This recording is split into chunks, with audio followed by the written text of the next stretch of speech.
Outer ring road వచ్చిన తర్వాత Congress party వీటన్నిటిని అభివృద్ధి చేసిన తర్వాత ఇవాళ మీ భూముల విలువ పెరిగింది. ఇవాళ రంగారెడ్డి జిల్లాలో భూమి దేశంలోనే ఎక్కడ లేనంత విలువ 100 కోట్లకు ఎకరం అమ్ముడుపోయే భూమి ఎక్కడైనా ఈ భూమి మీద ఉంది అని అంటే అది రంగారెడ్డి జిల్లాలోనే అని చెప్పి నేను ఈ సందర్భంగా చెప్పదలుచుకున్నా. భవిష్యత్తులో మా ప్రభుత్వం ప్రణాళికబద్ధంగా అభివృద్ధి చేయాలని ఆలోచన చేస్తుంది. ఔటర్ రింగ్ రోడ్డుకి ఇంకొక RRR రీజనల్ రింగ్ రోడ్డు నిర్మించాలి అని కేంద్ర ప్రభుత్వం నుంచి అనుమతులు తెచ్చినాం. 360 కిలోమీటర్ల చుట్టూతా తెలంగాణను మొత్తం ఒక వడ్డానంగా మనము రీజనల్ రింగ్ రోడ్డుని తెచ్చుకున్నాము. రీజనల్ రింగ్ రోడ్డుతో పాటు రేడియల్ రోడ్స్ కూడా మనం అభివృద్ధి చేసుకుంటున్నాము. అప్పుడు రంగారెడ్డి భూములు బంగారం అవుతాయి.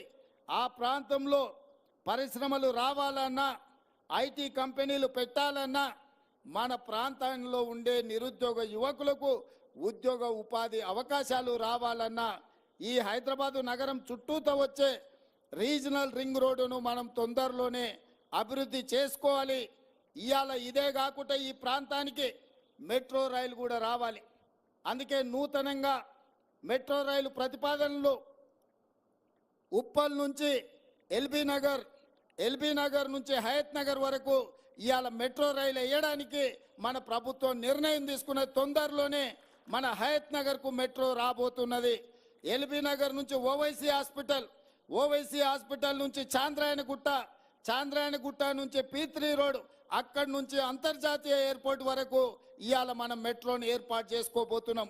రేపు ఎవరైనా హయత్ నగర్లో మెట్రో ఎక్కిండ్రంటే అంతర్జాతీయ ఎయిర్పోర్ట్ వరకు అంతరాయం లేకుండా ఎల్బీ నగర్ నుంచి ఓవైసీ హాస్పిటల్, అక్కడి నుంచి చాంద్రాయణగుట్ట, అక్కడి నుంచి ఎయిర్పోర్ట్కు పోయేటట్టు ఇవాళ మనం మెట్రో రైలు వేసుకుంటున్నాం.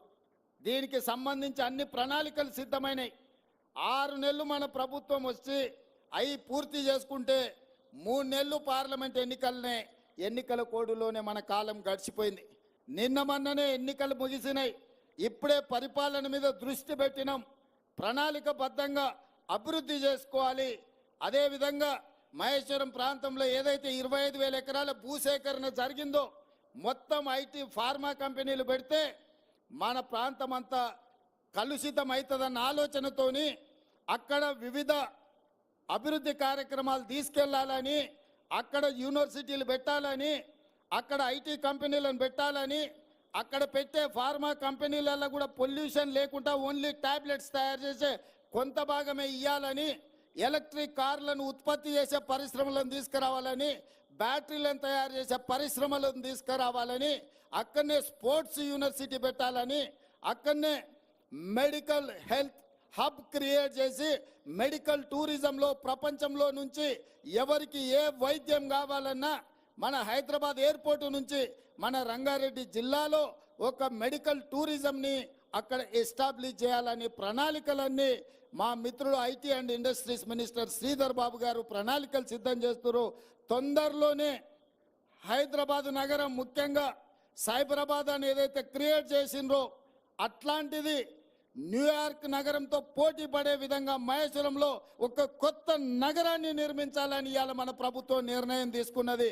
ఒక అద్భుతమైన నగరాన్ని నిర్మించే బాధ్యత కాంగ్రెస్ పార్టీ తీసుకుంటుంది. ఈ పక్కనే రామోజీ ఫిలిం సిటీ ఉన్నది, మీకు అందరికీ తెలుసు.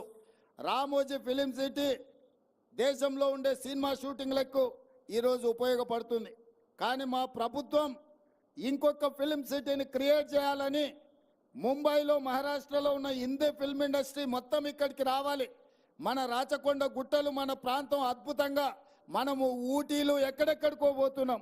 ఒక్కసారి మునుగోడు వెనుక ప్రాంతము, ఇబ్రహీంపట్నం ముందు ప్రాంతం, రామోజీ ఫిలిం సిటీ పక్కల నుంచి ఆ తండాలకు నేను ఎన్నికల ప్రచారంలో పోతే అద్భుతంగా మనకు ఊటీ కంటే అద్భుతంగా మన ప్రాంతం కనిపించింది.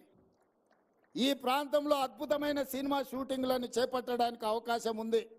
రాచకొండ ప్రాంతాన్ని ఒక అద్భుతమైన ఫిల్మ్ ఇండస్ట్రీకి అవసరమైన అభివృద్ధి కార్యక్రమాలు చేపట్టాలి అని ఇవాళ మన ప్రభుత్వం ఆలోచన చేస్తున్నది. ఇవన్నీ ఎందుకు మిత్రులకు వివరిస్తున్నా అంటే రాబోయే రోజుల్లో రంగారెడ్డి జిల్లాకు మహర్దశ పట్టబోతుంది.